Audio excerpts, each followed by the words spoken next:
The FBI warning election officials nationwide to step up security after foreign hackers apparently successfully broke into one state's Board of Elections website and targeted at least one other.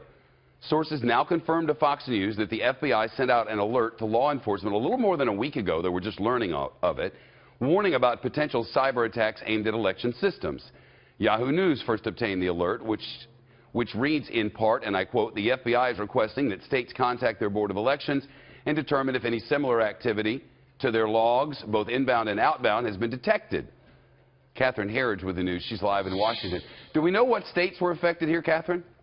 Well, so this four-page alert, as you mentioned, was first obtained by Yahoo News and now confirmed by Fox independently, and it was sent to election officials after foreign hackers targeted voter registration databases in 2 states. Based on our reporting, we believe Illinois was affected, and we're working to confirm whether the second is Arizona.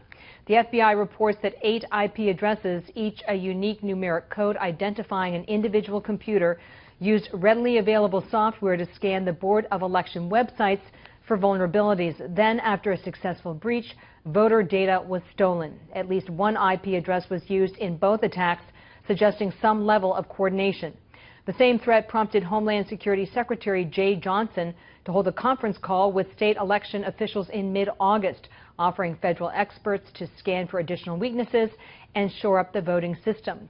While Homeland Security is responsible for protecting critical infrastructure, such as the power grid, there is a growing consensus among some cyber specialists that the federal government should also provide some kind of safety net for the electoral process, whether it's the national committees from the DNC to the RNC to the actual voting itself, Shep. Hey, also today we're going to look at emails between the Clinton Foundation and the State Department while Hillary Clinton was in charge, and they're revelatory. Well, that's right. The conservative group Citizens United sued for the emails, and it took 2.5 years for the State Department to release them. In one exchange from 2010, Clinton's closest aide, Huma Abedin, is talking with top foundation official Doug Band about potential guests for a lunch with China's president, including executives from UBS Wealth Management, Western Union, and the Rockefeller Foundation. Those organizations, all donors. A couple weeks later, Band writes a follow-up email to Abedin about where to sit the Rockefeller president. Quote, "Can we get her at Biden's table?" Abedin responds, "I'll ask VP office seating Biden's table." Really, it's about access for big donors, donors that gave anywhere from $1 to $10 million. They were gaining access that no other American or foreign entity, individual or corporation would be able to get if they weren't big donors to the foundation.